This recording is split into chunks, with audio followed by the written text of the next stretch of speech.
Iran কি শেষ পর্যন্ত পারমাণবিক অস্ত্র তৈরির সক্ষমতার আরও কাছে পৌঁছে গেছে, নাকি পশ্চিমাদের দীর্ঘদিনের আশঙ্কাই ধীরে ধীরে বাস্তবতার রূপ নিচ্ছে?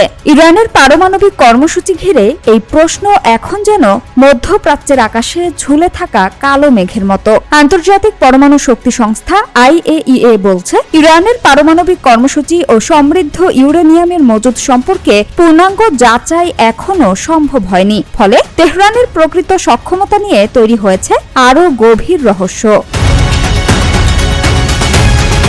এর মধ্যে যুক্তরাষ্ট্র ও ইসরায়েলের হামলায় ইরানের পারমাণবিক অবকাঠামো ক্ষতিগ্রস্ত হলেও দেশটির পারমাণবিক কর্মসূচি পুরোপুরি থেমে গেছে এমন নিশ্চয়তা নেই। বরং ইরানের কর্মকর্তারা স্পষ্ট করে বলছেন, হামলা তাদের পারমাণবিক প্রযুক্তি ও বৈজ্ঞানিক অগ্রযাত্রা থামাতে পারবে না।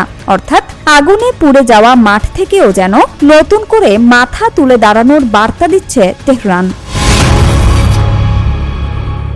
আর এখানেই বাড়ছে পশ্চিমাদের উদ্বেগ, কারণ ইরানের সমৃদ্ধ ইউরেনিয়ামের মজুদ কোথায় এবং তার কতটা অক্ষত রয়েছে তা নিয়ে এখনো পূর্ণাঙ্গ স্বচ্ছতা নেই। IAEA কে সব স্থাপনা ও পারমাণবিক উপকরণ যাচাইয়ের সুযোগ না দেয়ায় তৈরি হয়েছে বড় প্রশ্ন। ফলে ইরান কি কেবল শান্তিপূর্ণ পারমাণবিক কর্মসূচি চালিয়ে যাবে, নাকি সামরিক সক্ষমতার দিকে আরও এগোবে? এই প্রশ্নের উত্তর এখনো অজানা।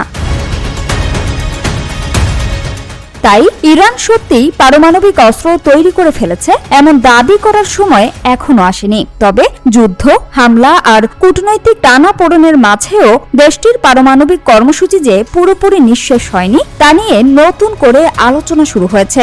একদিকে ইসরায়েল ও যুক্তরাষ্ট্রের চাপ, অন্যদিকে ইরানের অনড় অবস্থান। এখন প্রশ্ন একটাই, এই আগুন কি কূটনীতির জলে থামবে, নাকি আরও বড় সংকটের জন্ম দেবে? সামিয়া সুলতানা, ঢাকা ওয়াচ।